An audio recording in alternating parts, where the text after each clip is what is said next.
ഉമ്മപെങ്ങന്മാരോട് സഹോദരിമാരോട് പറയാ, കല്യാണ വീടുകളിൽ ഇന്ന് അരങ്ങേറുന്ന ആഡംബരങ്ങളിൽ നിന്ന് നിങ്ങൾ വിട്ടുനിൽക്കണം.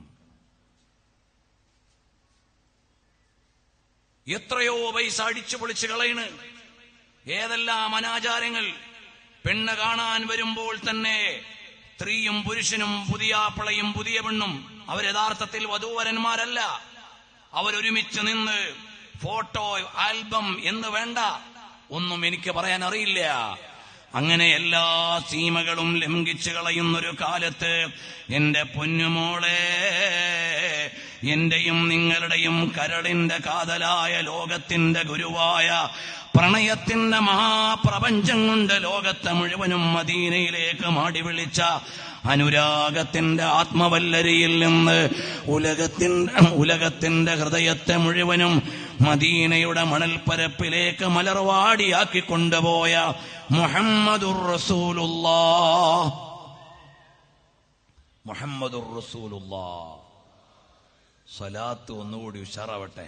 സയ്യിദുനാ റസൂലുള്ളാഹി സ്വല്ലല്ലാഹു അലൈഹി വആലിഹി വഅസ്ഹാബിഹി വസല്ലമ തങ്ങൾ ആ ലോക ഗുരുവായ തിങ്കൾ പ്രവാചകർ കാണിച്ച വഴിയിൽ മദിയന്റെ കല്യാണമെന്ന് തീരുമാനമെടുക്കുന്ന മദീനയെ പ്രണയിക്കുന്ന പെങ്ങളുണ്ടോ? മോളെ, ഉപ്പയോട് പറയണം, ഉമ്മയോട് പറയണം, എന്റെ കല്യാണത്തിന് മുടങ്ങാതെ വരേണ്ട ഒരു അതിഥിയുണ്ട്. അതാരാണ്? എന്റെ കല്യാണത്തിന് ആര് വന്നില്ലെങ്കിലും വേണ്ടില്ല, പുണ്യ നബി സല്ലല്ലാഹു അലൈഹി വസല്ലം വരണം. നബി സല്ലല്ലാഹു അലൈഹി വസല്ലം തങ്ങൾ വരുന്ന കല്യാണമാവണം എന്ന് പറഞ്ഞാൽ നബി സല്ലല്ലാഹു അലൈഹി വസല്ലം തങ്ങൾക്ക് ഇഷ്ടമുള്ള കല്യാണമാവണം. നമ്മുടെ കല്യാണവും വേണമെങ്കിൽ നബി സല്ലല്ലാഹു അലൈഹി വസല്ലം തങ്ങൾക്ക് കാണാം. തുഅറദു അലയ്യ അഅമാലുക്കും. ഖുർആനിലുണ്ട്, ഫസയറല്ലാഹു അമലക്കും വറസൂലുഹു. അല്ലാഹുവും അവന്റെ റസൂലും നമ്മുടെ കർമ്മങ്ങൾ കാണും. അപ്പൊ എന്റെ കല്യാണത്തിന് ആര് വന്നില്ലെങ്കിലും വേണ്ടില്ല, എന്റെ കല്യാണത്തിന് വരണം. ആരാണ്? ഉലകത്തിന്റെ ഉടയവൻ, പ്രണയത്തിന്റെ പര്യായമായി നിയോഗിച്ച അഷ്റഫുൽ വറാ റസൂലുള്ളാഹ് സല്ലല്ലാഹു അലൈഹി വസല്ലം തങ്ങൾ വരണം എന്നൊരു തീരുമാനം എന്റെ പെങ്ങൾക്ക് വേണം. പൊന്നുമോളെ, മോളുടെ കൽബിൽ വേണേ. ഞാൻ ധരിക്കുന്ന വസ്ത്രം എന്റെ പൊന്നു മുസ്തഫ സല്ലല്ലാഹു അലൈഹി വസല്ലം തങ്ങൾക്ക് ഇഷ്ടമുള്ള വസ്ത്രമാവണം. വാപ്പ ഗൾഫുകാരനായതുകൊണ്ട് ജാട അടിക്കാൻ നോക്കും, മോള് നിന്ന് കൊടുക്കരുത്. ഉമ്മയ്ക്ക് അയൽവാസിയോട് മത്സരിക്കാനും ഉഷാറാക്കാൻ തോന്നും, മോളെ നിന്ന് കൊടുക്കരുത്. എന്റെ പുതിയ തലമുറയിലെ ആലോചനയുള്ള പെൺമക്കളോട്, പെങ്ങന്മാരോട് അല്ലാഹുവിന്റെ ഹബീബ് സല്ലല്ലാഹു അലൈഹി വസല്ലം തങ്ങളെ ഇഷ്ടം വെക്കുന്ന പ്രിയപ്പെട്ട മക്കളോട് പറയാണ്, നമ്മുടെ കല്യാണത്തിന് ആര് വന്നില്ലെങ്കിലും വേണ്ടില്ല, ലോകഗുരുവായ സയ്യിദുൽ വറാ റസൂലുള്ളാഹി സ്വല്ലല്ലാഹു അലൈഹി വസല്ലം ഇഷ്ടമുള്ളതാവണം. ഈ തീരുമാനത്തിലേക്ക് വരണം. അതിനാണ് തഖ്വ എന്ന് പറയുന്നത്.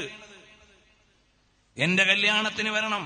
എന്റെ പ്രിയമുള്ള ചെറുപ്പക്കാരെ, ജമീൻ ഭി ബദൽ ജായേഗാ, ജമാൻ ഭി ബദൽ ജായേഗാ. കാലവും ലോകവും എല്ലാം മാറും, പക്ഷേ യുവാക്കൾ മാറണം. എന്റെ കല്യാണം ഏത് കൾച്ചറിൽ നടത്തണമെന്ന് തീരുമാനിക്കാൻ ഒരു യുവാവിന് കഴിയണം. അതെങ്ങനെ?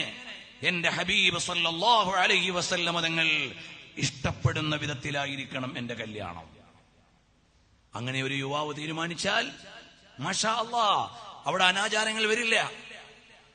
ഞാൻ മദീനയിലാണ്, നബി സല്ലല്ലാഹു അലൈഹി വസല്ലം തങ്ങൾ അവിടുന്ന് ഉടലോടെ ഈ ലോകത്ത് അനുഗ്രഹീത സാന്നിധ്യമുള്ളപ്പോഴാണെങ്കിൽ അവിടുന്ന് വരാൻ പറ്റുന്ന ഒരു കല്യാണമേതോ അതല്ലേ മോനെ നമ്മൾ നടത്തേണ്ടത്. അതുകൊണ്ട് അമ്മാമൻ അഅതാ വത്തഖാ വസദ്ദഖ ബിൽ ഹുസ്നാ, നാളെ റിവാർഡുണ്ട്. നമ്മൾ വിചാരിക്കണ എന്താ? നാളത്തെ സ്വർഗം, നാളത്തെ പരലോകം. ഇതൊക്കെ നമ്മുടെ കൽബിൽ ഉറപ്പ് വേണം.